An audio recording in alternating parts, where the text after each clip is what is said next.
Hey guys, Dreader here. It's May the 24th today, and I just wanted to show you this Coleman stove I just picked up. It cost me $30 for the stove. I'll give you another look here. $30 for the stove, and propane bottles were about $4 each. I recommend that everybody have a alternate source of heating food and boiling water. You know, you can always boil runoff or rainwater or creek water or whatever in an emergency situation.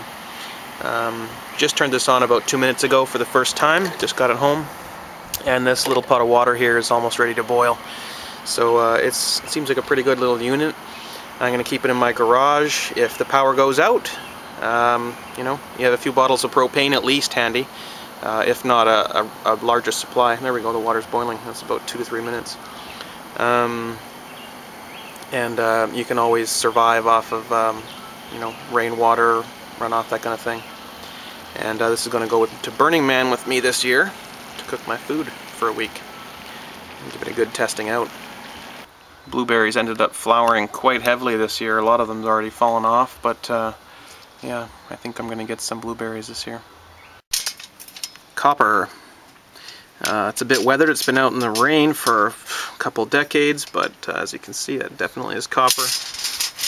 Copper piping is like 100%, so you know, the price of copper's gone up. It's about $4 a pound. That's about a pound worth of copper there. So you know, it just looks like garbage you'd throw away, but maybe just have a bin in your garage or something you can chuck copper pieces into, piping, wiring, and you know, old pots and pans and stuff like that. Eventually you can take that to a scrapyard and you can, you know, recover that money and put it into something else, maybe silver. But yeah, copper, definitely something to put aside, and don't forget those pennies too. Okay, so Japan nuclear plant confirms meltdown of 2 more reactors. The link will be below. I'll read some snippets from the page and give my comments. The operator of the Fukushima nuclear plant said fuel rods in 2 more reactors were likely to have suffered a meltdown. They always use the term likely. We believe there may have been a meltdown, etc. Long story short, there have been 3 catastrophic full meltdowns in Japan. And these all occurred right after the earthquake. It says the fuel rods are believed to have melted and settled at the bottom of the flooded reactor pressure vessels. It said the fuel rods in reactors 2 and 3 started melting 2 or 3 days after the earthquake and tsunami, which knocked out vital cooling systems. They repeated their insistence that the reactors had been crippled by the waves, but speculation has mounted in recent days that the quake itself has been responsible.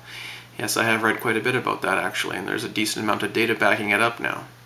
It looks as though the earthquake is what caused the nuclear plant to, you know, start falling apart, not the tsunami.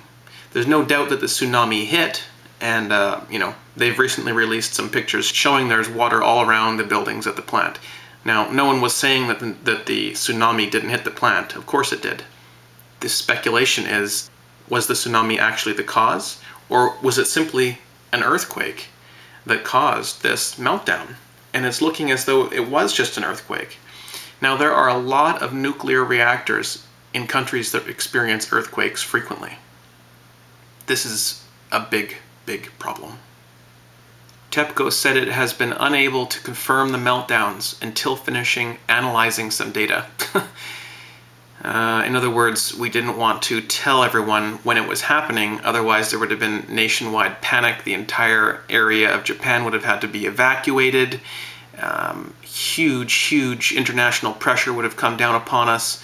We had to lie and say that it was fine until a few months later, and then say, oops, there were 3 meltdowns.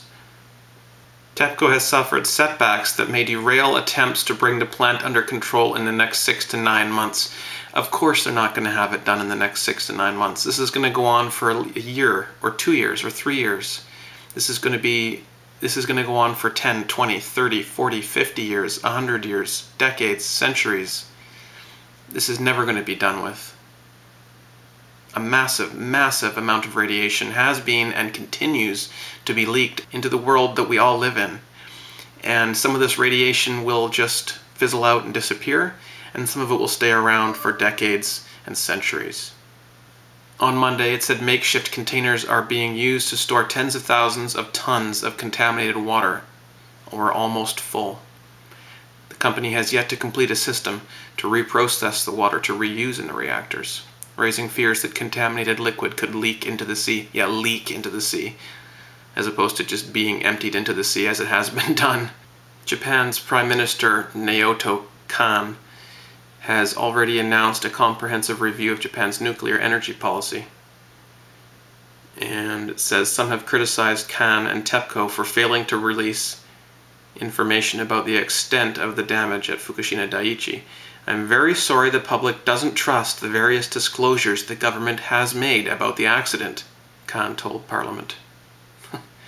What a joke. What a joke. So what's going on with silver? Not too much, still bumping around in the mid-30s range. Here we go, we were stuck at 35 for several days. Today we almost made it up to 37, sitting in the low 36s now. Don't get too excited. Let's zoom out a little bit here. Well, here is that fast rise from 40 up to 50. The huge volatile crashes and upswings and downswings. The massive crash, of course, after Osama bin Laden died again. More turbulence, and then we've just been sticking around the 35, mid-30s region. Moving up a little bit. Don't get too excited until you see, 37 to 38, maybe. And of course, above 40 is going to be interesting. But, we still could get that pullback that people have been predicting, down to $30 or whatever. Just, buy the dips. If you can find physical and you can get it at a good price, then definitely do consider that. Because it does not really look like that pullback is coming. It still can, but I'm just saying, we could, that 33 dip down to 33 or whatever a couple of times here, that may have been the pullback. From 50 to 33, that is quite a drop. So just be on the lookout, guys. If you haven't got your core position taken care of, then definitely get that in hand. A friend of mine from the other side of the big pond sent me over these coins. He sent me coins in the past before. Gotta thank him, he's a nice guy. He sends me little bits of copper, sometimes little bits of silver. There's a bit of silver in this one. Actually, he sent me two of these. I cleaned one and I left the other as it was. They don't really have any numismatic value, but just to show the difference. Cool. Some cupro nickel and some old copper. This is an old Canadian coin. It's very worn. 1896. Queen Victoria. Another old Queen Victoria coin. That one's a piece of silver too. Gotta say thanks to him for those coins. And that's about it, guys. Hope everyone's having an awesome day. Keep stacking and talk to you soon. Oh yeah, go Canucks go.